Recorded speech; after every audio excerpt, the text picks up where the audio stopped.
Hi, everyone. Welcome to our session. Thank you so much for joining us for our second session in the series for getting ready for US study. My name is Marwa Shille, and I am the Education USA Advising Assistant based at the Mid East office here in Ramallah, Al Bire. And I also have with me my colleague Sana At-Tayyem. She is the Senior Education USA Advisor, also based at the Mid East office here in Ramallah. And also we have with us our colleague Asil from the Education USA office in Qatar. And of course, we have our wonderful four guest presenters for today's session, and they will introduce themselves very shortly. First, I would like to say congratulations to those of you who received admissions to US universities and colleges and will be starting their journeys very soon. I'm positive that you will take advantage of the different opportunities that you will have on different US campuses. And I am sure that you will, grow professionally, academically, and personally as well. And also, I would like to welcome those who are still, in the application process, preparing themselves for the different requirements and, looking at different options. Of course, today you will learn a lot, and many of the things that our guest presenters will share today will definitely help you in terms of researching and making your final decision. And so thank you so much for joining us. For today's agenda, first we will introduce our guest speakers. And then we will have a brief overview of Education USA mission and the 5 steps to US study. And then we will discuss different topics: US college and classroom cultures, adjusting to campus environment and time management, internship opportunities, curricular practical training and optional practical training. And then we will have support services for international students and academic services and research opportunities. If you have any questions during this session, please write your questions in the chat box, and our guest presenters will be answering them during the session. We also have time, to answer a few questions at the end that we did not answer. If you are watching us on Facebook, please feel free to write your questions in the comments section, and we will also answer your questions. And now I would like to ask our guest presenters to introduce themselves, and we can start first with Megan. Hello, everyone. My name is Megan Lindell. I work as Assistant Director with the University of Cincinnati here in Cincinnati, Ohio, USA. We're located in the Midwest part of the US. Hello, good morning, everybody. My name is Perzana Kolawala, and I have the honor and privilege of serving as the Director of International Programs at Lone Star College. We are the largest public college here in Houston, Texas. Hi, everyone. Good morning. And thank you for joining us. My name is Divya Dave. I'm part of the International Enrollment Management team here at Northeastern University in Boston. And hi, everybody. I am Dalia Wardani. I am Associate Director of International Admissions at the University of California, Davis. Nice to be with you. Thank you so much for the short introductions. And now I will hand it over to my colleague Asil, and she will talk to you briefly about Education USA and the 5 steps to US study. Asil? Thank you so much, Warwa. Hello, everyone. I'm Asil Ogaili. I'm a member of the Education USA team based at the US Embassy in Doha, Qatar. So I will provide you with some brief overview about the Education USA. With regard to Education USA, it's a network of over 430 advising centers. They are located in more than 175 countries around the world. What we do, next please. So what Education USA teams do all over the world in all of those countries is that we guide and provide consultation to students who are thinking of planning to study in the States. And one of the main topics is that we discuss the topic, which is the 5 steps to studying in the States. Through this website, educationusa.state.gov, which is you can see it on the screen. You can visit the website and get lots of resources. One of them, as I mentioned, is the 5 steps. The first step is when you plan to study in the States, you start to research your options. Second, you try to find some type of funding in order to be able to provide for tuition and fees. Also, then the third step, you start on your own application and what's all the requirements. And after that, you apply for the visa, and then you get prepared to study in the States. And as the team today is talking about all the things and cultural things, academic things that you need to get prepared to, just like today. Next, please. So with regard to our teams, if you would like to know about the Education USA Center that's located in your country, you can go to the website, which is educationusa.state.gov. And through this website, you can look for the center which is located in your country and talk to the team members. Also, we really encourage you to follow us on social media platforms. So we have today our colleagues from West Bank and our team Qatar. You can follow us, please follow us on Facebook, Instagram, Twitter, and watch our videos on YouTube. If you'd like to get in touch with us, and we would love to provide help to you, and if you need anything, one-on-one advising and any consultation and any guidance and help, please, you can write to us. So the email for our team from West Bank is ramallah@educationusa.org, and our email is doha@educationusa.org. And our services are available to everyone, and they are all for free. And now I'll turn it over to Megan. All right, hello everyone. I'm going to present today about the U.S. culture, U.S. college and classroom cultures. Oh, next slide, please. Thank you. So just a quick overview of the University of Cincinnati.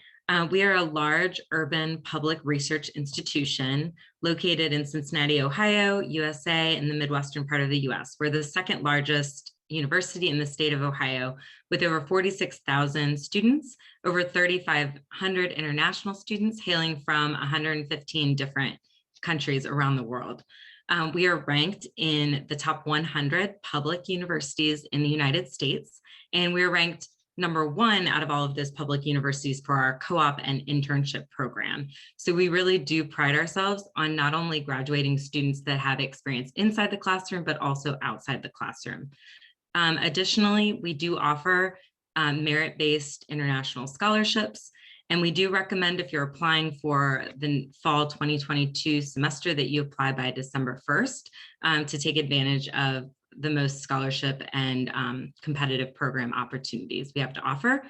And we have over 350 academic programs, 11 academic colleges, anything from engineering to IT, design to fine arts to performing arts, arts and sciences, business, you name it, we pretty much have most of the majors offered here.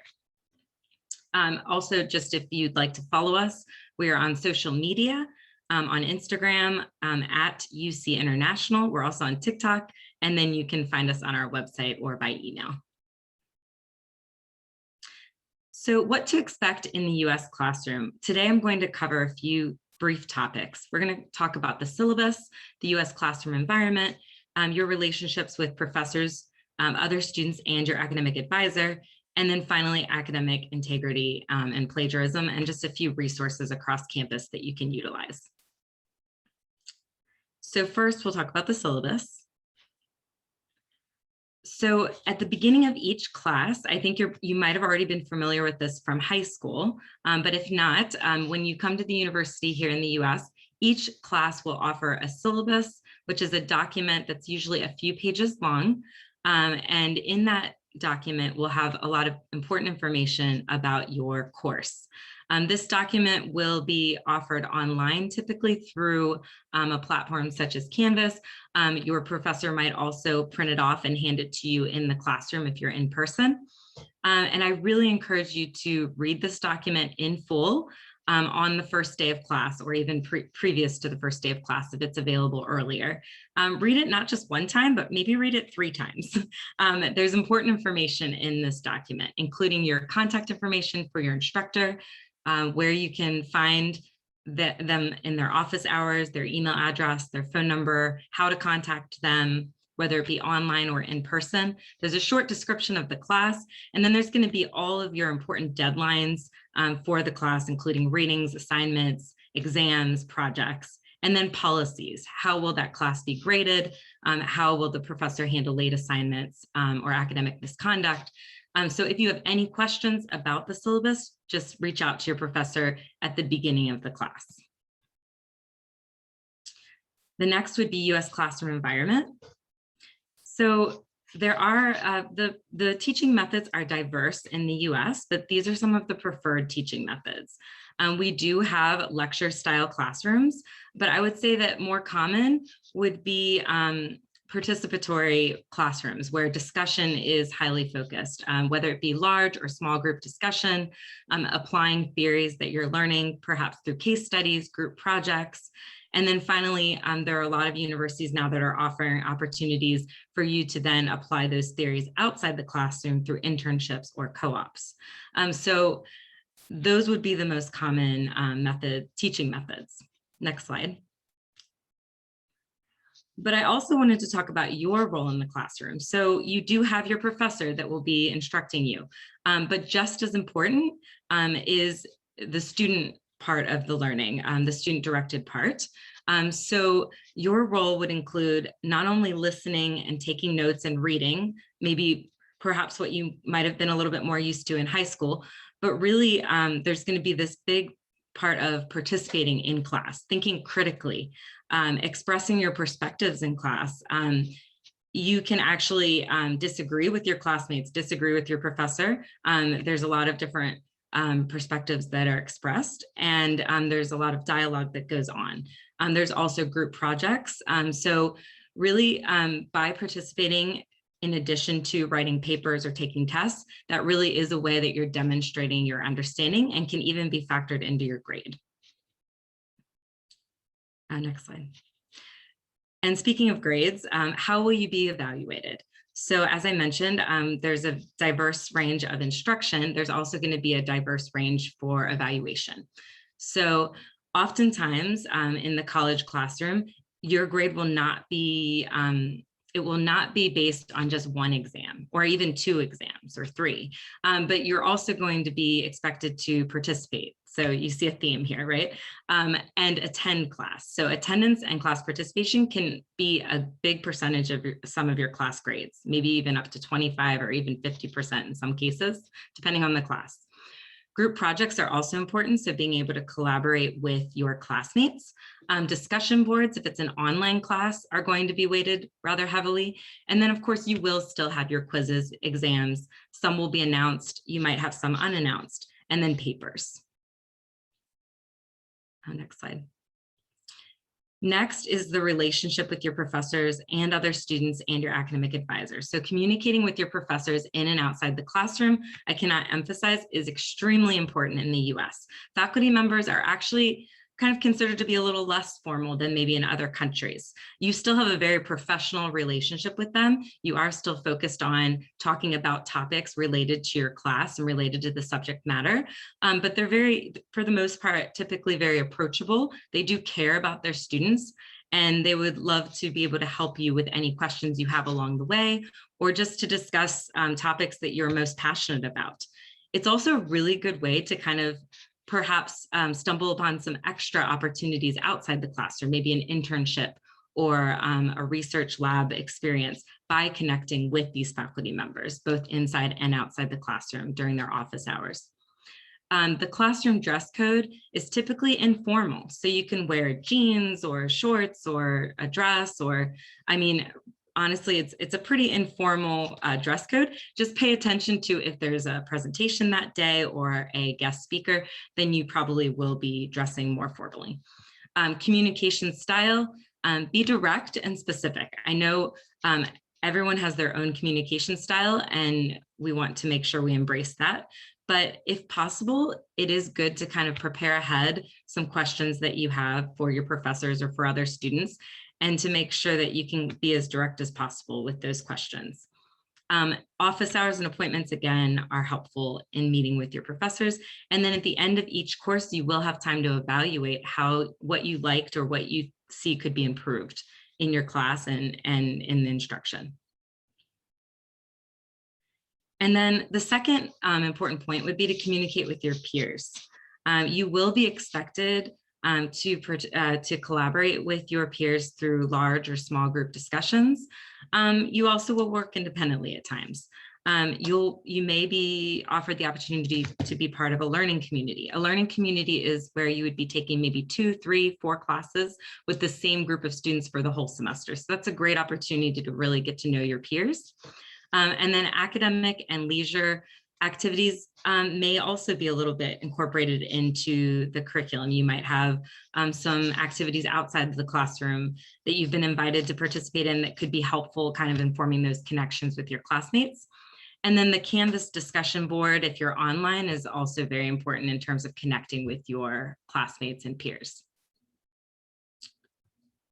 And then this is an extremely important point of advice. One of your most important resources across campus, in addition to your professors, would be your academic advisor. So your academic advisor provides you feedback about your progress towards your degree. They can discuss courses with you, plan out your schedule for the next 4 years, how you'll meet the academic requirements towards graduation. They can also discuss opportunities if you're undecided or if you're changing your major, and they can refer you to resources across campus. So if you're struggling, for example, with writing a paper for your history class, they may refer you to the Academic Writing Center, or a math class, they may refer you over to like a math center to work like in a study group. So they really are a great resource for you as well. You should meet with them at least once per academic semester. Some students might only meet with them once a year, but at the very least, it would be once a year. And then finally, academic integrity and plagiarism. I'd be remiss if I didn't just touch on this topic, but I think it'll be covered a lot more during your orientations with your university. So plagiarism is something that cannot be taken lightly, but also that I think students just may not know as much about coming in. And so I just wanted to make sure you knew what plagiarism was. So the practice of taking someone else's work or ideas and passing them off as one's own is plagiarism. And it can lead to a failed class. It could lead to even suspension or expulsion from a university. So it's really important that you know what this is and that you're very familiar with citing resources. So paraphrasing information from the web, an article, a book, but then not citing that source would be considered plagiarism. So just make sure you know how to cite the source. If you're using someone else's ideas, also citing that source as well. And then of course, if someone else is writing your paper, even if you did all the research, that would be considered plagiarism. So the way you can avoid plagiarism would be to access the Academic Writing Center or other resources across campus. Usually the libraries are helpful with this. Your professors, academic advisors, they can all help you to know how to best cite based on what course you're taking. And then just really briefly, I have other colleagues that will be talking more in depth about resources across campus, but just don't forget to take advantage of all the resources. Get in touch with your International Student Services office. Make sure if there's an academic English language center on campus, they could maybe provide a little extra support if needed. Don't forget to connect with your academic advisor, get in touch, join some student clubs or organizations, and then also make sure you keep in touch with your career development center or your career advisor. So at UC, you'll actually have an academic advisor and you'll have a co-op advisor that will help you with finding internships.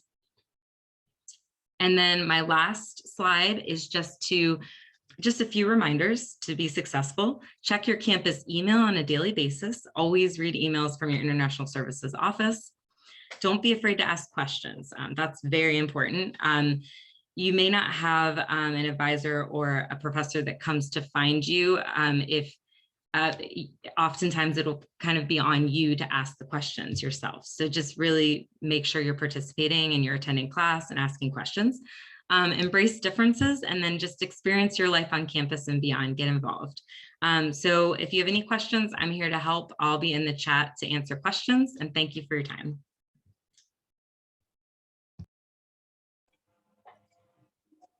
Okay, well, thank you, Megan. And so Today, I will be presenting on adjusting the campus environment and time management.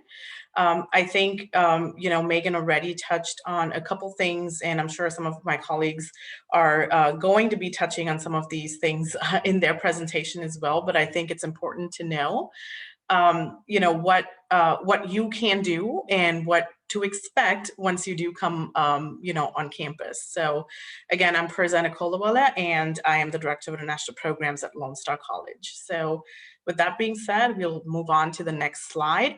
I just wanted to give you guys a quick overview about Lone Star. So we have, as I mentioned, we are based in Houston, Texas, and we are the largest public institution in the state of Texas. We have about 95,000 students. We are spread across 7 campuses, so our classrooms are still small. All our campuses are in the greater Houston area. We do offer over 100 plus programs of study, so anything from ESOL all the way to engineering, computer science, any health professions, etc. If you do wish to attend Lone Star College, we don't necessarily have a SAT or ACT requirement. However, we do have a very prestigious honors college, and it's a very competitive and highly selective program. If you do ever wish to be a part of the honors college, then there is a GPA and an SAT requirement to be met. Okay, so with that being said, next slide, I just wanted to share with you some of the great things that our students have done at Lone Star College. So since we are based here in Houston, Texas, I'm sure you're aware that we are home to the NASA Space Center. So this is a group of our students along with some of our STEM faculty who have designed a prototype that our NASA astronauts are going to be using.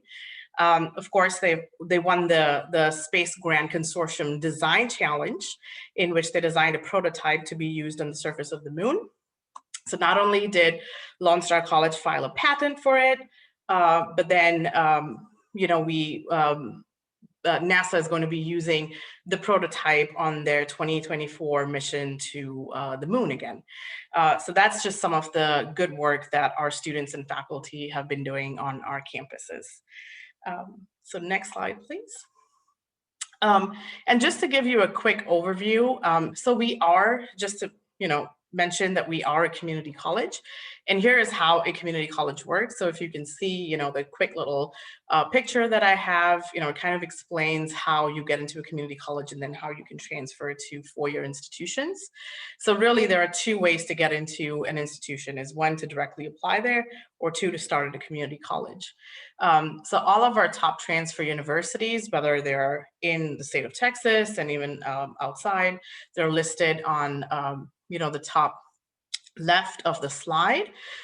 If you do join the Honors College, just let me tell you that you do open up, avenues to great Ivy League schools like Columbia and Cornell, Rice University, which is a private university here in Houston.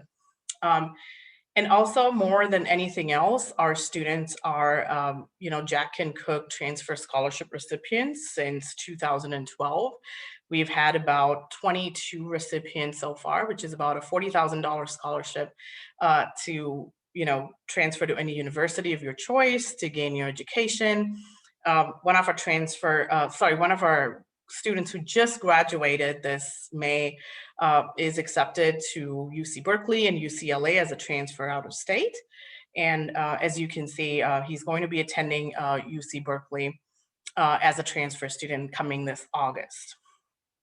So again, this is just an overview of what, Lone Star College can offer. And I will quickly get into the rest of my presentation. So new student orientation. I'm sure a lot of you have already heard from your institutions that, hey, we're going to have a student orientation. Please make sure you attend. And I will encourage all of you to attend. If it's going to happen in person, then please make sure that you are on campus when that does happen. If it's going to happen virtually, then, please make sure you attend it regardless. The orientation is going to give you a lot of information that you need typically throughout your time at that institution. It can be like an information overload, but take in whatever you can, because you're going to meet a lot of people. There might be presentations from various departments that are going to be of assistance to you while you are on the campus. So the first thing to do when you do get on campus is to get in touch with your international office. So now at Lone Star, we have 7 campuses. Our students come in and they first check in with the international student advisor that's assigned to, their campus. We make sure that the students are settled in.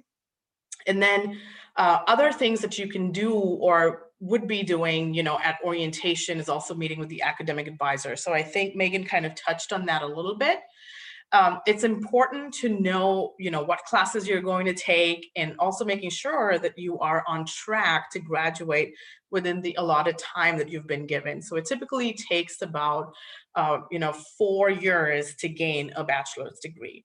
So, and the first 2 years are very, are kind of very standard. You might be doing some core curriculum, and then you're taking some of your major classes in the, second or the third semester. Most institutions will also be giving you a placement test. At Lone Star College, we require the students take a placement test, which is for English and math, and it doesn't really affect your admission. All it does is provide us an assessment of what your English and math levels are at. So we are placing you in the right class. So we're not placing you in calculus instead of college algebra.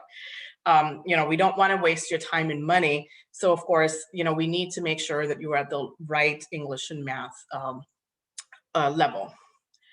Other things to expect at the new student orientation is maybe plan out your tuition payment. At Lone Star, we offer students an international student payment plan. So, they're paying every month.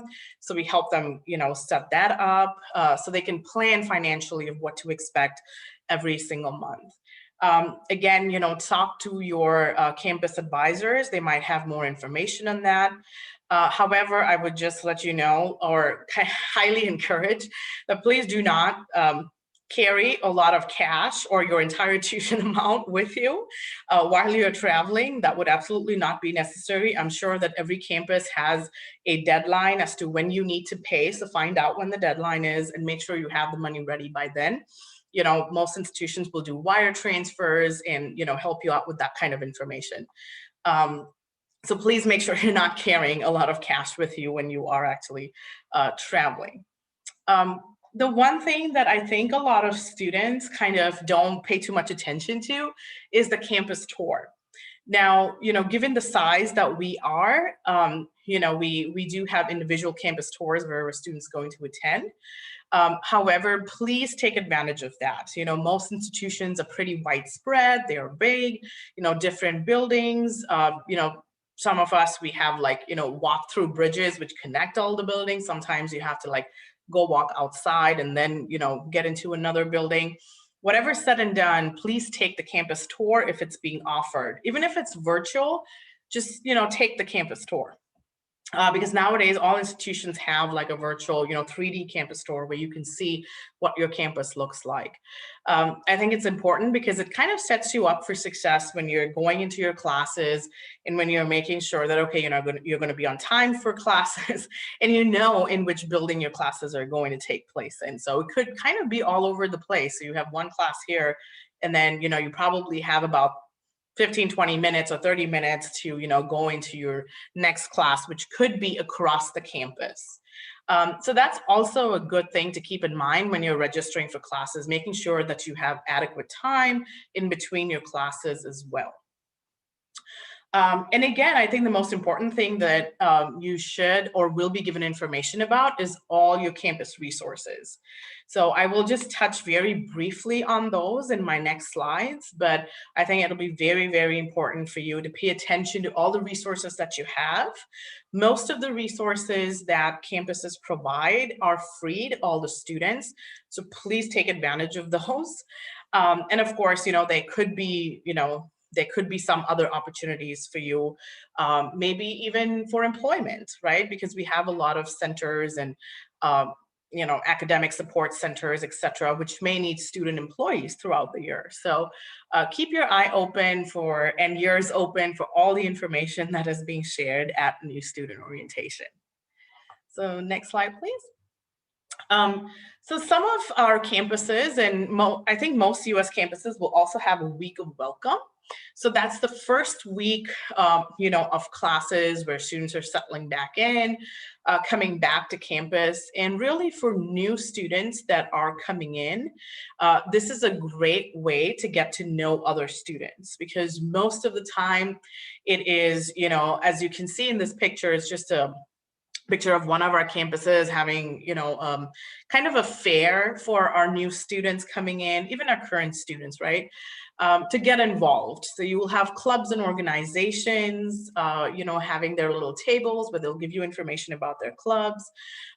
Very important to also, join a club or an organization that you like to be a part of. They will also give you information on how to start a club. So if you find something that, we don't have a soccer club here, how can I start one because I'm really passionate about that? Somebody can give you information on that. Most campuses also have like a student government organization, which means they are like the student voice for and a place on the table when any decisions regarding student activities, etc., is taking place. They're really the student liaison to the administration, right? So if we have the president of a college, student government, representative, faculty, staff, etc. So they're the student voice. And if you want to be a part of student government, make sure that you visit their table, you get to know what they do and how you can, offer your assistance and be, the voice of the student body that you represent on campus. I'm sure I'm sorry, can you just go back? I'm sure that all of the campuses do have the International Student Club. It can be further broken down into, the African Student Club or the Muslim Student Club. It could be just a range of everything. So please make sure that you do get involved, because this is a great networking opportunity for multiple things, like as I mentioned, for employment, for just resources, and how to be kind of, get acclimated to the campus culture as well. Okay, so next slide. Just a quick overview of some of the things that you can expect is from the International Student Services. If you do have a dedicated international student advisor, they will provide you with all the acclimation support, everything down from bank accounts to driver's license to social security numbers, anything, they are going to be your best friends throughout your time at the institution. So, they're going to be your go-to people, or at least at Lone Star College, we do provide a very well-rounded experience through our international student office. Which means that they do come to us for everything that they need assistance with. If we cannot provide it, we refer them to the other departments that do. But please make sure that you're always in communication with your international student office. Okay, next slide, please. You will be provided with a lot of academic support as well. As I mentioned, we have the academic advisors. They're advising you to make sure you're taking the right classes and you're staying on track to complete on time. There will be a lot of tutoring opportunities as well. So keep in mind, this is not only for you to maybe do well in a particular class, but it could also become an employment opportunity for you, because we, at Lone Star, we do hire a lot of student tutors as well. So if you've done really well, and if you're really good at math, and if you've done really well with calculus, the tutoring center is probably going to hire you to coach other students. So keep in mind that all of these support services are usually free of charge. So make sure that you do take advantage of all of these.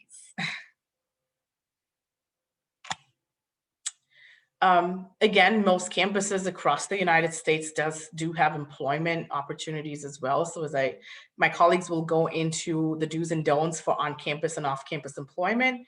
But if you do hear, of, say you're say a few years from now you are graduating, or even not, right? But say you need assistance with resume writing because you're applying for an on-campus job, or that you're getting ready to graduate. You know, all of these employment services are offered at most of the campuses where they help you write your resumes, and they have career fairs and job fairs for you. And they also do a little mock for you, you know, where they'll interview you to make sure that you're ready and kind of, you know, set up for success for your next steps. Okay, next slide, please. Just a quick overview of some of the other support services that we have at Lone Star. So of course, we do have a lot of counseling. This will be pretty much offered across the campuses in the US. We do have academic counseling as well, and we do have like mental health counseling as well. And I think it's very important for students, especially international students, to understand that it's okay to seek assistance when you need it.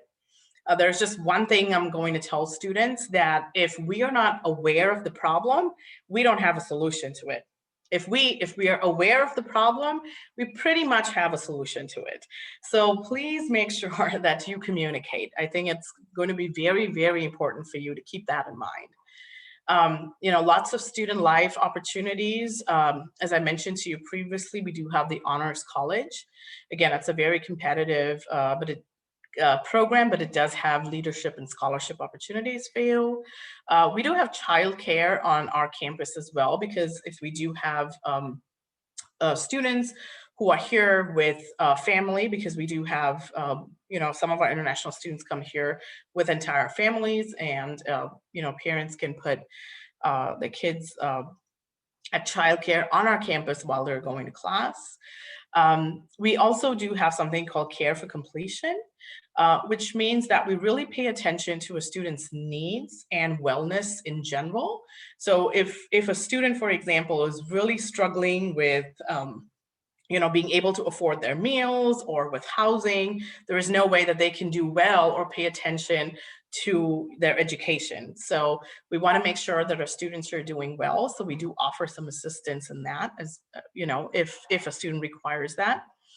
And of course, we have a very robust study abroad program as well. So we do a lot of Honors does a lot of capstone travel internationally, and we have several study abroad programs that run every summer. However, that was pre-COVID. You know, we will hopefully resume study abroad and travel in summer of 22. Next slide, please. One thing I really did want to touch base on is culture shock. I know a lot of us are very, you know, everybody listening on this call, you know, you're very well aware of the Western culture maybe, or, you know, through social media or anything and everything that you are now exposed to. But it's very important to know that this is a phase that everybody is going to go through, and it is normal and it's okay. So that's the most important thing to know. You know, there is going to be a lot of excitement when you're on the campus. Everything is new. It's so, you know, everything is so different. There is a little bit of excitement, but there's also just a little bit of frustration that comes in, because things do work differently in the United States than in our native home countries on multiple on multiple occasions, right? So it is very normal for students to feel that frustration with a particular process sometimes, or just because it's different than what you have experienced. So I just want to make sure that I kind of touch base and let you know that if you do feel overwhelmed, it's okay to go talk to somebody. So either you seek, you know, just go talk to your advisor, or you know, if it does get too much, then you might want to seek, you know, counseling on your campus as well. And just to let you guys know, this is a very personal experience and story, because I came to the United States as an international student many, many years ago.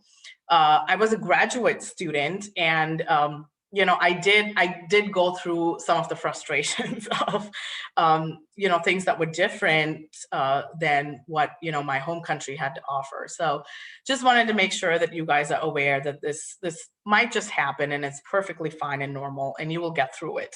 So just make sure you communicate and keep in touch with, you know, your advisors. Next slide, please. So when you do come to a US campus, keep in mind that in the United States, we really, focus or, like an all-rounded student, right? So it's not just great GPA, but what else have you done to set yourself apart from all these other people who have great GPAs too?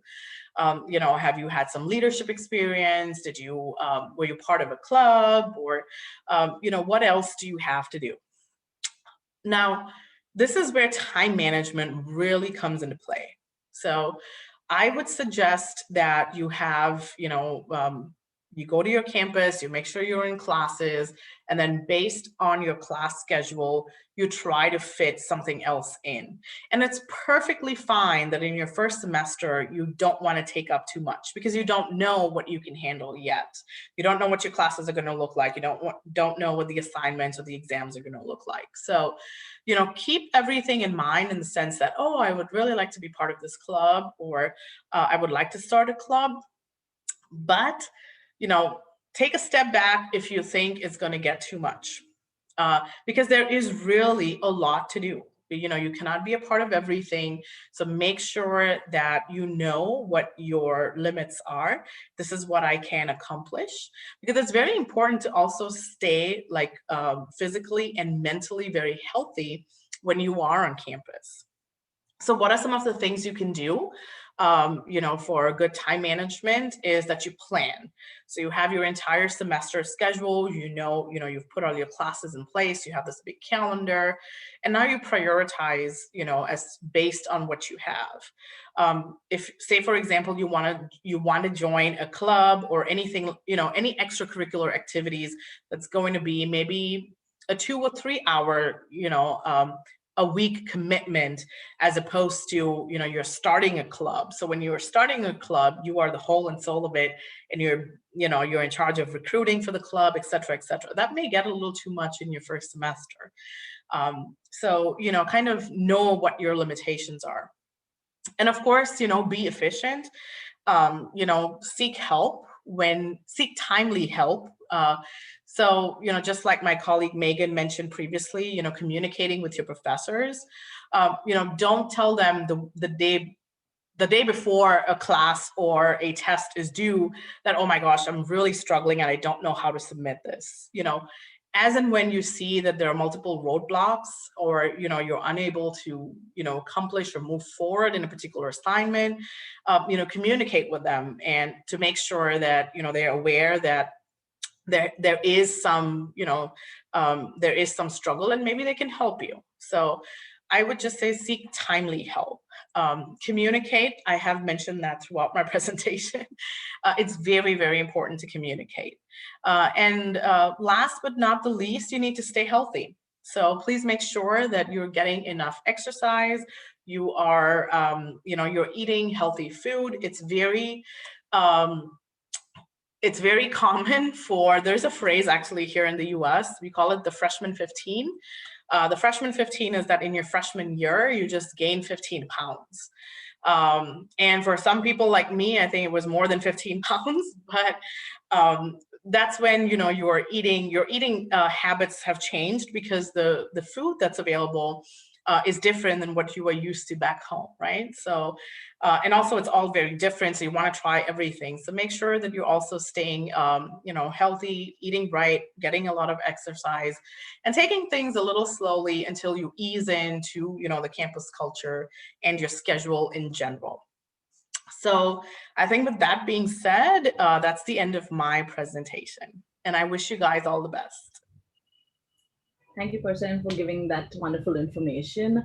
So my colleagues so far have given you information about what your life on campus is going to look like. Now I'm going to touch upon what are the kind of internship opportunities or employment opportunities that are there for students when you are on campus. Let me start off by introducing myself. My name is Divya Dave. I'm part of the enrollment management team here, international enrollment management team here at Northeastern University. And I will move on to what are the kind of opportunities that are available. So speaking about what kind of employment opportunities you have for yourself once you are once you are on campus. So employment opportunities that are available immediately. So students, international students can work on campus 20 hours per week during their academic year and 40 hours per week during vacations. That would be your summer or winter breaks, so whichever breaks you are taking. So typically those will be your vacation periods.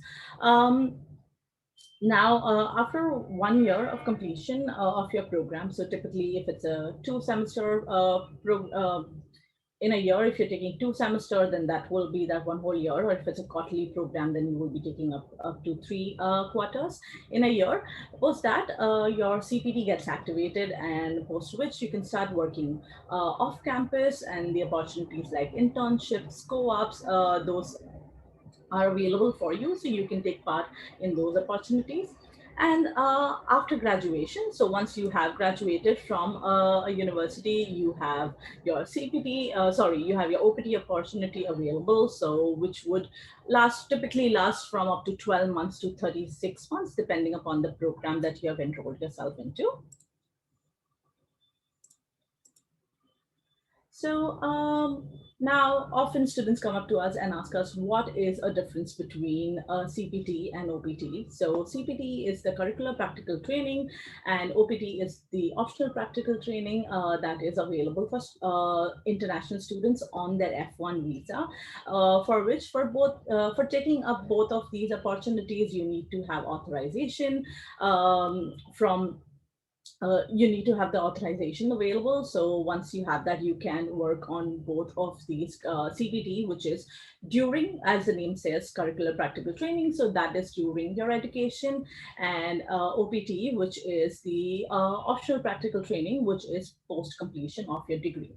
Now, CPT is required or is an integral part of your academic program. Now, CPT is optional. You can, you can involve yourself into off-campus work, internships, or co-op opportunities, which are paid internships, as to, you would like to say, or generally that's a general term students would like to use. So you can involve yourself in the curricular practical training while you are studying. It is often attached to your academic course. Your CPT dates match the academic calendar. So once, if it's a 4-year program, which is an undergraduate degree, then you will have it will be synced into your program that way. And if it's a 2-year master's degree, then it gets activated post completion of 1 year. To start up with a CPT, you will require approval from your international offices or the Office of Global Services, which is at our university. So every university does have an international office, so make sure that you get in touch with your international services or international offices while you think that you are going to complete that 1 year on at the university. So I would suggest that you start earlier and connect with the international department, so that you know what are the options that are available for you. Touching upon what the optional practical training is, depending upon the program that you're enrolled in, as I already mentioned, it could last from 1 year after your graduation to up to 36 months. So if you are enrolled in a STEM program, which is the science, technology, engineering, math programs, then you have an option to extend your OPT for another 24 months. So it is key for you to know about which program you're enrolled in. So if it's non-STEM program, or if it's a STEM program, so make sure that when you are getting your offer or your I-20, or when if you can speak to your international office and see that what kind of extensions you are eligible for, and then accordingly you can apply for the extension while you are approaching the completion of your degree program. Moving on, speaking about what is co-op versus traditional education. Now, your traditional education is typically very theoretical based, wherein you will be involved in a lot of theory throughout the program. It often has irregular or occasional practice opportunities, like it might not have a lot of work opportunities wherein you can implement what you're learning in real time. The only kind of first time real experience that you get in a traditional setup is post completion of your degree. And there you get to know about your career development options while you are approaching the end of the program. And you have a lot of time off during your summer, so you find yourself involved in odd jobs. But against that of a co-op education, now co-op education is purposeful integration of theory and practical together in your curriculum, wherein whatever you are studying right now in your classroom, you can implement that in a real-time work, wherein you will take up a co-op opportunity while you are studying. So co-ops are typically full-time employment, which are for 6 months in the field of what you are studying right now, or in your interested major. So you will get the opportunity to implement whatever you are studying at this point in a real world, and your career development is embedded in your learning. Also, you can reflect by practicing in real world, which will help you understand that all right, if I've taken a particular course or a particular major, if you are able to excel in that or not, and what are your interest level. You can always reflect on that and reassess your decision of what you are studying right now, and if you probably want to shift your major or take up a different take up a few different courses while you are studying. So that's what the benefit of a co-op education is versus a traditional education. Next slide, please. Thank you. Now, why to choose co-op education? As I already mentioned, that you can implement what you are studying in real world. It develops deeper understanding of your subject area. So you will know what are the what, whens, hows of a particular course, that a particular major that you are studying. Implementing will help you excel in the field of study. You can also tailor your education. As I mentioned, you will be able to see, taste you'll get a taste of your major in the field of your in the real world, or the job that you're involved in during your co-op, and you will understand that, okay, am I doing well, or there's something that I need to change. You can come back, reset your education, make a few changes, select different majors or minors, rethink the direction that you are going in. This also helps you expand your career opportunities as you are practicing your career while you are graduating or while you are studying. So again, it gives you also helps you develop that kind of professional network. Also, you understand that what the real world will look like once you complete your education. It also it gives you an edge over other students who are not taking up an co-op opportunity, wherein you will have some of the other experience already on your resume even before you graduate. So, compared to the students who would not be taking a co-op, this will be helpful. The companies will recognize that you already have some of the other industry experience, and gives you that edge over other students. And it makes yourself competitive for the jobs that are available in the market. Again, it is expanding your CV. It is giving weightage to your CV. Then also, you are prepared for life. You already know, as you have by the time you graduate, you would have already know that what working in the industry is going to look like, what your future is going to look like, and it has already given you that opportunity to make the right decision. So you are fully prepared for life once you have involved, or you were involved in any of the co-op opportunities while you were studying at the university. Also, these opportunities are exclusive for non-US citizens. These are full-time paid jobs for students who are on their F1 visa. Moving on. So what are the kind of preparations that you need to do once you have arrived on campus? So we know, my colleagues have already touched upon your academic building, your, joining certain clubs. What are the things, how you need to prepare yourself once you're arriving on campus. But now you are already on campus, what are the things that you need to do in order to make have a maximum use of your time in a make a maximum use of your time, and which is beneficial for you.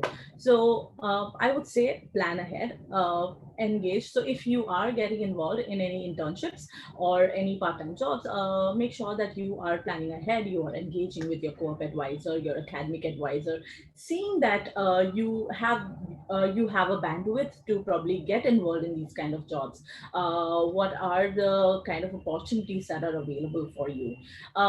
Like in real life, you also have to compete for co-op. So, it's not something that you will get it easy, or it is, it is just lying there. What you need to do is you need to plan ahead. You need to plan your resume. You need to make sure that you have done few things right.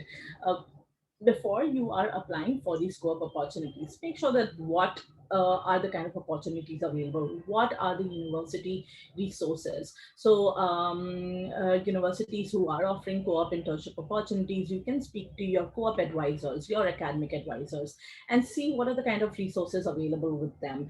A lot of universities will help you with your resume preparation, how to give an interview, how to go about looking out for jobs. There are job portals that are available. So how to approach companies or how to approach organizations.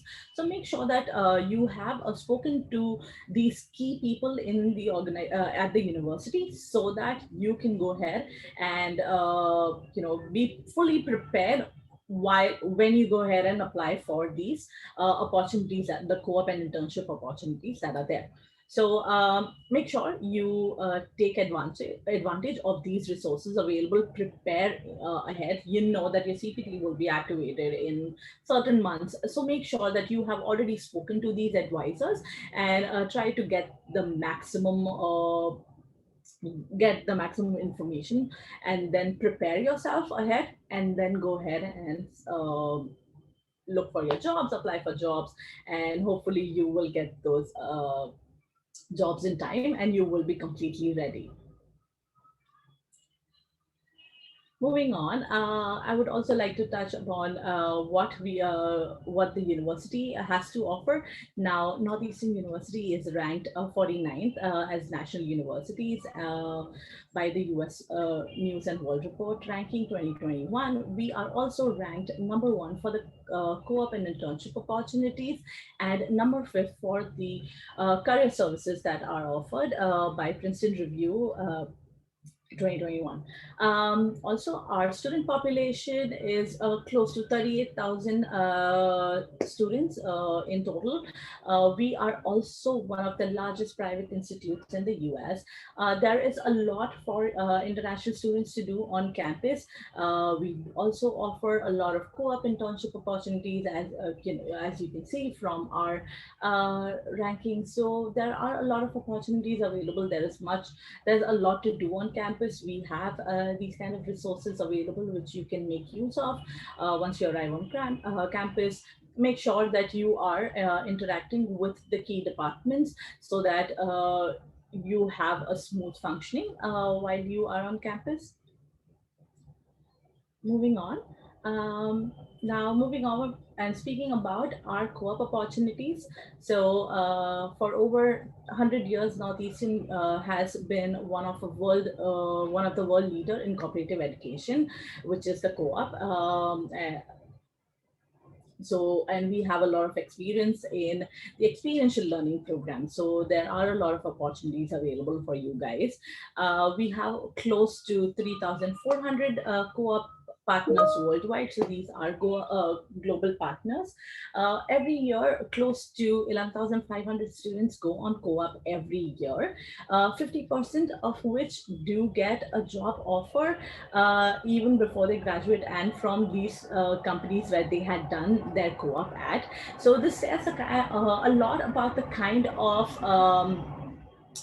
opportunities that Northeastern is offering international students, and the kind of education value it holds. Also, to name a few companies, Amazon, P&G, Morgan Stanley, Google are one of our regular recruiters. So you can find yourself working in any of these big companies for your co-op, and also potentially as your future employers. Also, employment authorization is required for international students to work on co-op. So make sure, as I already mentioned, make sure that you are in touch with the office of the international offices, or in our case, the Office of Global Services, so that you know what are the kind of rules and regulations, or if there is something that you need to submit in order to activate your CPT and start working on your co-op. So that is it from my side. Thank you everyone for listening, and I will hand it over to my colleague for the next part. Thank you. Yay, it's my turn. Hi, everybody again. Hello from California. Assalamu alaikum, marhaba. I am Dalia. I'm from the University of California, Davis, and I have the privilege of talking to you today about research opportunities and support for international students. But before I do that, I'm going to spend a couple minutes just bragging about my campus, UC Davis. And I just realized as we were kicking off this session that my colleague Megan is from the other UC. We share the same initials, so University of Cincinnati and also University of California. I am part of the University of California system. You may be familiar with some of my sister campuses like UCLA, UC Berkeley. Fun fact about UC Davis is that UC Davis was born as part of the UC Berkeley campus. We were their School of Agriculture for many, many years back in the day, over 100 years ago. And then we since grew a lot and added a whole bunch of other majors, and we had to take our own name. But we are famous in the world for a lot of things. The University of California receives more applications from all over the world than any other university system anywhere. We are the research institution for the state of California. And I'm going to talk about that in a minute, about what that distinction means, because it's kind of a big deal. But the UC Davis campus in specific is the largest of all the UC campuses. We are #1 in the country for diversity and internationalization, which hopefully I'll be able to highlight later when we talk about supports for international students. We're also ranked as the second best college town in the country. Who's the first best? I don't know. You don't need to worry about that. But what I do want you to understand is then when we talk about the college town, and UC Davis being an awesome college town, the college town is neither a very urban city, nor is it a suburban city. It's not rural. It's basically a smaller size city or town with a very big university presence. And so in the college town of Davis, everything in and around that city caters to students. It means that the majority of the population of Davis are going to be students. Everyone you run into in town is either going to be a student like you, around your same age, or they'll probably be a professor or a staff member like me, having something to do with that university. It gives you a sense of the atmosphere and the vibe in the city of Davis. It's very hipster, it's youthful, it's eclectic. The other important thing about being a college town is that we're kind of a bubble. So we don't deal with things that you might encounter in a big city in the United States, like traffic or crime. Transportation is really easy. It's a very walkable campus.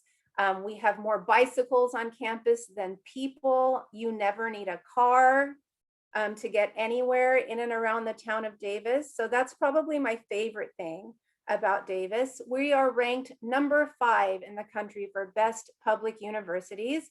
And just a shout out to the University of California in general. If you take a look at the top 10 public universities in the United States, you're going to see that most of those spots belong to the University of California campuses.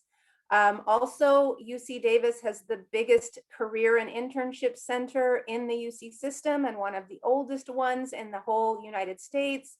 And every year we facilitate over 10,000 internships for our students. So it's a very easy thing to access as a student, those opportunities that help get you started on your future careers. So next slide, please. All right, so I often get asked, where the heck is Davis? Because everyone's heard of California. And we know that California is on the west coast of the United States, all the way by the Pacific Ocean. I think everybody's heard of LA, Hollywood, San Francisco, so we kind of know where those are at. But Davis is a little lesser known, so I'm going to explain it to you. We are located in the northern half of California, the better half. I'm a little bit biased because I'm a native Northern California girl. And we are the northernmost of all the UC campuses. So we are going to be closer to Sacramento, which is the capital of California, and closer to San Francisco and the Golden Gate Bridge than we are to Los Angeles and Hollywood and Disneyland, where like campuses like UCLA and UC San Diego, those are going to be in the southern half of California. But no matter where you go in California, you are in good shape because it's kind of an amazing state to live in, and our weather is kind of perfect year round. Right now it's about 19 degrees Celsius where I'm sitting, and it's a very fun state to live in. You never get bored. All right, let's hop into the topic now. Okay, so we're going to talk about research, and I'm going to approach it from the perspective of a research university. So when I want to distinguish between just the concept of research and then attending and earning a degree from a research university, because they are different. No matter where you go to college, you should have access to some opportunities to do research, which is always going to look really good on your CVs and help you to get ready for your future careers. But a research university is a little bit special. So think of the entire USA, the entire United States. There's close to about 5,000 universities and colleges and higher ed institutions. That's a lot. Out of those 5,000, only 100 can be called a research institution or a research university. And those are universities that conduct the research for the government of California that leads to advancements in a lot of different industries, and they get picked on or selected a lot to do those projects. Of those 100, 65 of them are part of an elite organization called the AAU, and we can go to the next slide. Yeah, the AAU stands for the Association of American Universities. There's only 65 schools in this organization, and it's very hard to break into. It's like a club, and they've been the same 65 for years and years, and I don't know why they won't let any new ones in, but it's hard to get in. UC Davis is one of the 65, as well as UC Berkeley and UCLA. And then incidentally, if you are in the AAU, typically the universities that are in this organization are also the ones that are the most highly ranked in the United States. I'm going to actually really quickly drop a link into the chat, because I know you're going to ask me, since obviously these are not 65 universities on this screenshot here. If you want to know all the other members of the AAU, they are listed on this link. So what is the benefit of attending a research university? Obviously, you're going to have access to just a ton of opportunities and experiences at the undergraduate and at the graduate level. You're going to have access to top-notch laboratories and professors who are at the tops of their fields doing research that's current, that gets cited on the TV news for things in all different industries. And being in that kind of environment just gets you into the mindset of research. And when you participate in research and you help a professor with his or her research project, and then they ultimately brag about their research process and outcomes in a professional journal, your name can be cited right along with theirs in that journal. And so it just looks really hot on a CV, or when you get ready to apply for grad school or professional schools after you graduate. Let's move on. Yeah, so here's an example. Just this is obviously from the UC Davis context, but when you are at a research university, you're going to find a lot of centers within that institution and programs and events and activities, all revolving around the process of research and celebrating research. So at UC Davis, we have the Office of Undergrad Research. It's an undergrad research center, and their job is basically to match our students with research projects and opportunities. We have a mentorship program where graduate students will pair up with undergrad students to teach them about how to be a researcher and how to approach a professor to be involved in a research project. We have an event every year that's kind of like a huge collegiate science fair, where our students they compete and they submit abstracts about their research, and then they present the outcomes of their research in front of the whole community, and then they get recognized for those achievements. We have centers for research for marine biology and for the environment, for food studies, for psychological disorders called the Mind Institute. It's really, these are just an example from, again, UC Davis, but if you go to any research university, you should be able to find some things that are very specifically targeting different aspects of research based on specific fields. And let's see, okay, let's go to the next slide. I'm gonna sort of I'm gonna try to demystify research a little bit here, but I'm speaking to you as someone who grew up afraid of math and science. I am definitely not a STEM type person. And I think that there's sort of a misperception that if you do research in college, you're probably going to be a math sciencey type person, and you're probably going to be wearing a lab coat and doing your research in some type of a sterile lab. And that's totally false. Like, there's research in every single topic under the sun. So research can be about digging deep into things like human behavior and fashion design, in music, business, everything that you can think of. And so I have a picture of, this is Julie. If you look at this slide right here, Julie looks to be standing in front of a coffee shop menu. You can see where it says matcha green tea smoothie, banana smoothie, protein shake. So that doesn't sound like STEM research to me. So Julie is actually a UC Davis business major. She's studying economics, and she chose to do a research topic about how menu design, how restaurants use the design of their menus and how they use different fonts for their menus to highlight specific items that they really want to sell and they really want people to buy. And that was her research topic, had nothing to do with a laboratory or a lab coat. You can do things that are interdisciplinary or cross disciplines in research. So if you're a music major, but you're also kind of interested in psychology, you could do something like, you could do a research project about the impact of music on stress, or how music or different kinds of music can influence productivity. So really anything that you can imagine. is available to you when you do a research project. So I don't want anybody to be afraid of research if you are like me and you're math science phobic, because there's still plenty of opportunities for you.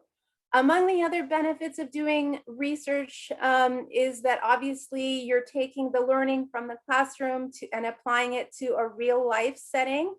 On the field, you're learning a lot of skills like critical thinking, organizational skills, teamwork, leadership. Let's go on.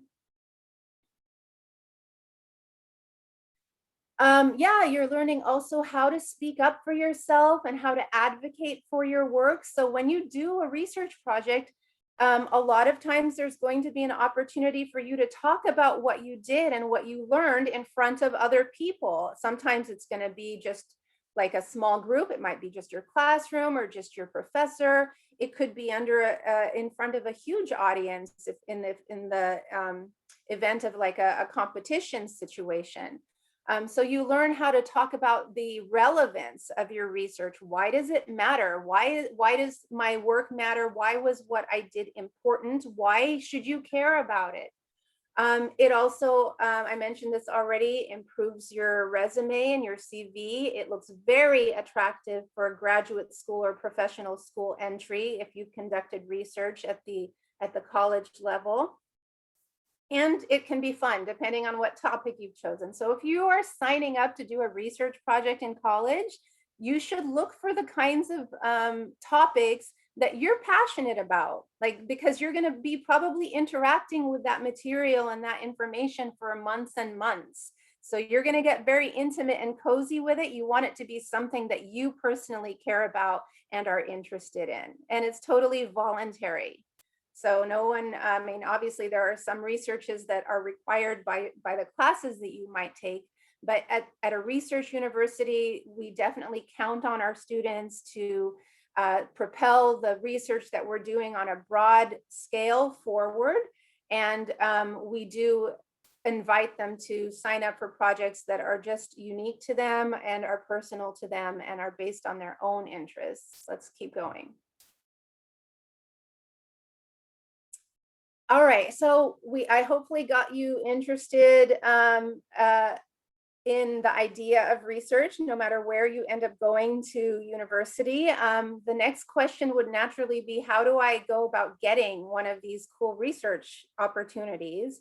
So I already mentioned that at many universities, they have a center or an office on campus to match you up with research projects that are ongoing on that campus. Sometimes it's just a matter of talking to your teachers.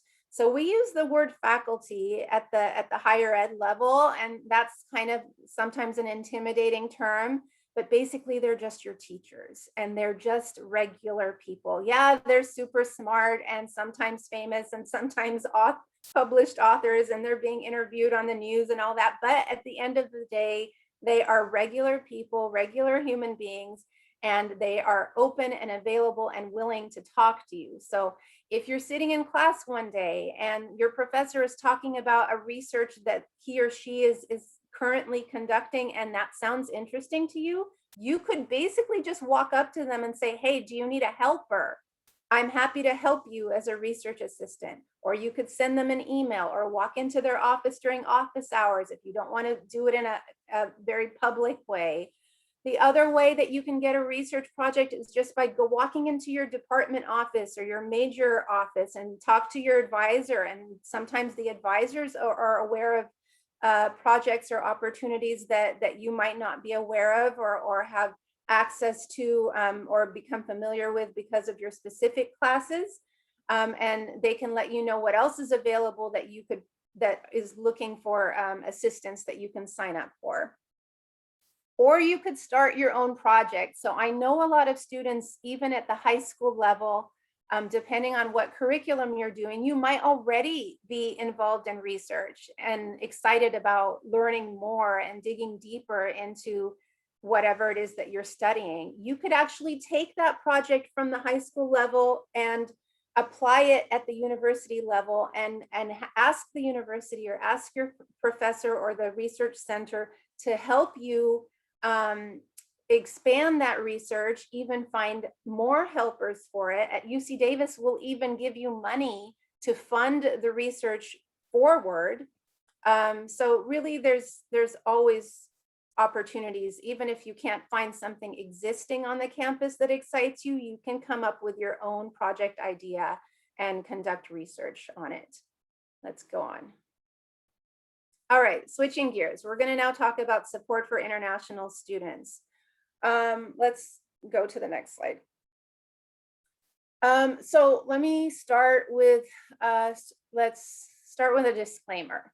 I get to meet with a lot of international students. Before COVID, we would be traveling around. I know my colleagues who are here with me in the session remember these days when we'd be traveling around and meeting students in their schools and talking to parents and counselors. And there's always sort of, I noticed this idea with international students, international student populations, that they kind of assume that when they go to study at a university in the United States, they are there as a guest, and they're just lucky to be there. They're lucky to have been given the opportunity to travel, and lucky to be on this campus and exploring this new country and location, and just grateful for whatever basic opportunities that they can have, and just grateful to be taught by American professors, and that's about it.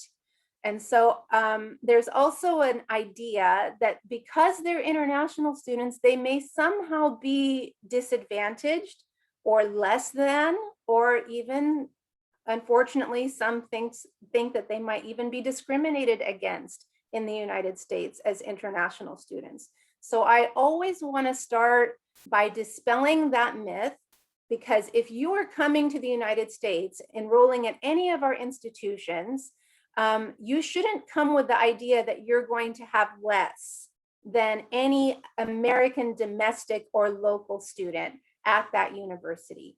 You need to take for granted and have an expectation that whatever is afforded to an American domestic local student in terms of services, resources, facilities, opportunities, education, materials, all of those things, you're going to get that.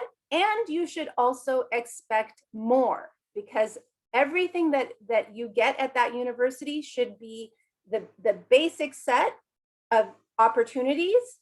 And in addition, whatever you need that is specific to you as a person coming from another country and another culture. So I'll just start with that. So I'm going to kind of go through what I think is a good way to just start thinking of questions to ask any university you're looking at. These are good thoughts and questions to keep in mind when you're talking to an advisor from any university in the United States, because when you sign up at that university and you pay their tuition, you basically own everything on that campus. You're not a guest.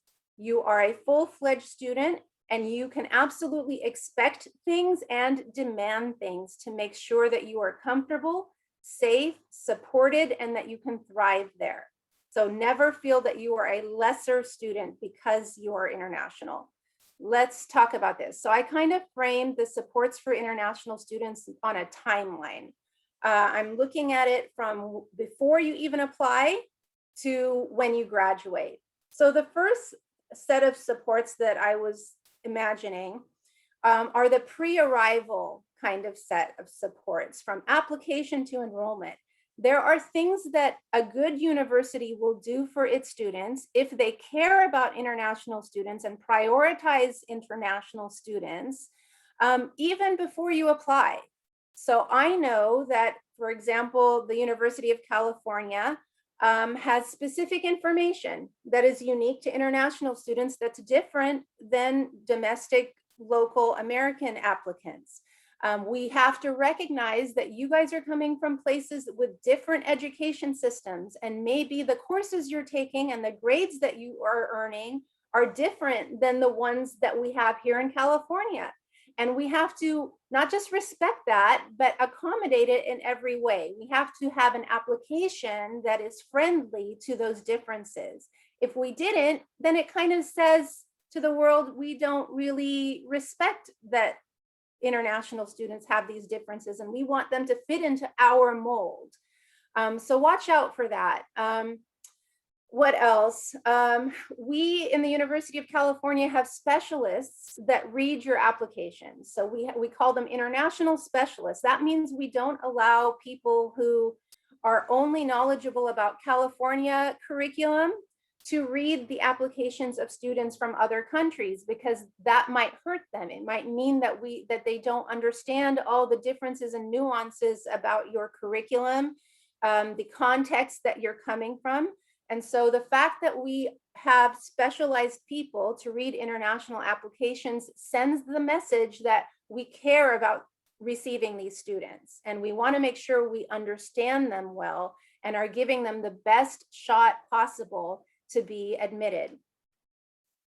We have to be understanding of the differences in the context of the student. That means cultural context, economic context, political context. There was a question in the chat earlier about a student saying that I might have some challenges getting my documents in. And if a university in the United States understands the international student population and really wants to be supportive of them, they're going to take those challenges into account. I can't expect a student coming from Syria, where maybe their school doesn't even exist anymore in terms of a physical building, to be able to send me documents in the same way that I can expect a student from New York, a school in the United States, to be able to submit their documents. So if the university doesn't have understanding for that or flexibility for that, it's also a red flag. So always be looking for ways that the university is trying to not just understand and respect you, but accommodate these challenges. Before you even are enrolled, we do things like building community between our international students before they come. We know that when you're leaving your country and your family and you're traveling thousands of miles to move to a new school and a new home, it's going to be nerve-wracking, and you may feel concerned that you're not going to find a community there or be able to make friends right away. So we do everything we can, even before you arrive, to put you in touch with other students from your same region and from other regions around you, so that you feel like, oh, there's other people like me and dealing with the same concerns and fears, and we're connecting now, so that when I get to campus, I'm going to meet them and they're already going to be my friends. Another pre-arrival support that a university would offer if they're receiving international students is guidance for the visa process. The F1 visa, to enable you to come study in the United States, they need to have a staff, obviously, that's going to help you through that process, because it's kind of a complicated process. At UC Davis, we have the International Center, which is sort of the hub for all things to do with international students. And they are the people that will help you with the interview process to come to the United States and help you overcome any hiccups that you might encounter along the way. They'll go as far as talking to a student when they arrive at the airport in San Francisco International Airport or LAX. And if they have any hiccups crossing that border, they will be on the phone with them, sometimes even having to send a lawyer out if they have any issues entering the country, because you can't just issue a visa and then drop the ball and expect the student to navigate the rest of their way in completely independently when they've never left their own country before. That's hard. Let's move on. All right, now in the stage of enrollment, we talk about the student when they get to our campus. They are now matriculated students. So many things should be available to you there. And no matter where you're shopping for university, you want to ask the kind of questions that will verify to you that these supports exist. And if they don't exist for you, then maybe that is not the most supportive institution for you, and I should look somewhere else. So in terms of academic supports, it starts at orientation. It starts with a staff that recognizes this student is not just new to this school, this student is new to the entire country. Maybe they might need some language support. Maybe they need some social support making friends. We at UC Davis offer pre-arrival guides for our international students that help them understand the entire process of navigating a university system and how to register for classes and how to change your major, how to talk to professors. We have employed specific specialized staff called international academic advisors in every single college just to cater to our international students. So why do we bother with that? Why do we not just let the international students have regular academic advisors? It's for you, it's to advantage you, because sometimes you'll be coming in with a different curriculum or different credits. You might be doing IB or British system or A-levels, or depending on where you're coming from, you want to meet with an advisor who understands those things to make sure you're getting the maximum advantages and credits that you can and are not disadvantaged in any way because of where you're coming from. We also have a lot of newcomer classes. There's a class that I think is required on our campus that asks students to just kind of, it helps them become more familiar with the education system in the United States and how to talk to a professor, because like my colleague mentioned earlier, talking to professors in the United States is very different than maybe doing it in another country. It's a lot more relaxed. It's a lot more informal, and that's okay. Social supports, events, activities, clubs. There are obviously plenty of them going on right now virtual, but hopefully at some point when we all come back to campus, you'll be participating in those in person. And then, like another colleague mentioned, just emotional support, mental health support. I mean, mental health is such an important issue that everybody thankfully is talking about now openly and has embraced. COVID or not is an important thing. When you are leaving your country and your family, you might feel homesick, you might feel off. And it's not something that's limited to your own emotions. That could actually impact your academic performance.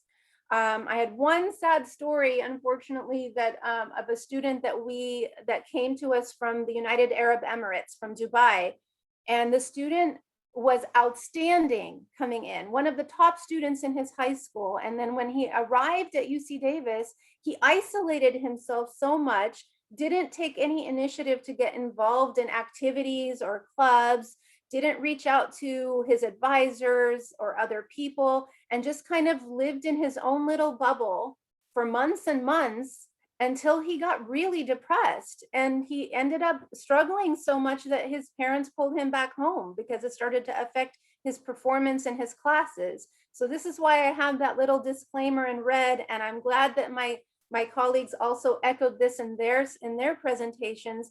You have to take initiative in university, no matter where you go, whether you're in the United States or any other part of the world. You have to get involved and you have to reach out.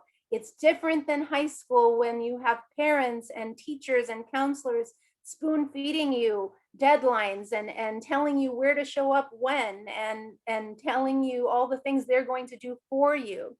In college, you have to be more self-driven. You have to be more independent, or you're just not going to get out of it as much as you could possibly get out of it. So when you're in university, first year and beyond, you can't just sit there waiting for someone to come check on you to say, how are you doing? Are you okay? Are you learning? Are you entertained? Are you eating well? Are you having fun? Are you excelling? No one is going to do that. You have to be your own advocate. So these resources exist for all of our students on all of our campuses. Typically, when you go to a large comprehensive university, there's going to be an office and an expert on campus to handle everything that you need as a student, whether you're an international student or a domestic student. You have to take the initiative to reach out to them. You're the one that has to walk into that office, raise your hand, make that phone call, send that email so that they become aware of you. and can then know what's going on with you and serve you and support you and address whatever challenges you might be having. Let's go on. Finally, the last stage, I think, in terms of support for international students is at graduation and pre-graduation and beyond graduation. So how well does this university prepare you for your future career or graduate school? Are there resources on campus to help you find a student job or an internship? These are, all, again, questions that you have to ask to any institution that you're shopping for. At UC Davis, we have quarterly recruitment events where over 500 companies will come from all over the country to recruit our students for jobs and for internships. Networking events, interview skill workshops and CV workshops that I know that my colleagues have also mentioned in their sessions. Good schools do that. If they're not doing that, then maybe I can find some place that does. Help with graduate school requirements. Maybe you're not interested in entering the workforce right away, but you want to continue on to get a master's or a PhD. At UC Davis, we have something called the Pre-Health Advising Office, which prepares our students, anyone who's interested in health-related professions, nursing, doctor, physician's assistant, research in medicine or medical sciences, helps them with their graduate school applications, makes them look really competitive and attractive on those applications so that they can get in to their first or second choice graduate program. And then after you graduate, does this university connect you with alumni? So the University of California, Davis has over 200,000 alumni all over the world.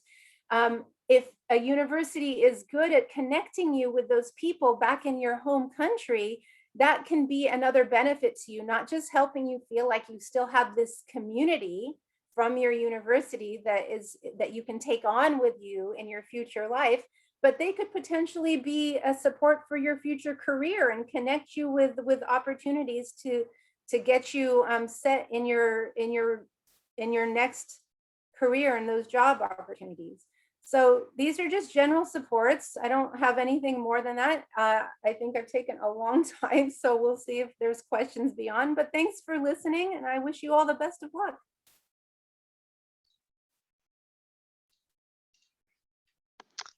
Thank you so much, Dalia, also Perzan, Divya, and Megan for all of the valuable information that you have shared with us today, and also for answering the attendees' questions and sharing different resources and links that they can check out after today's session.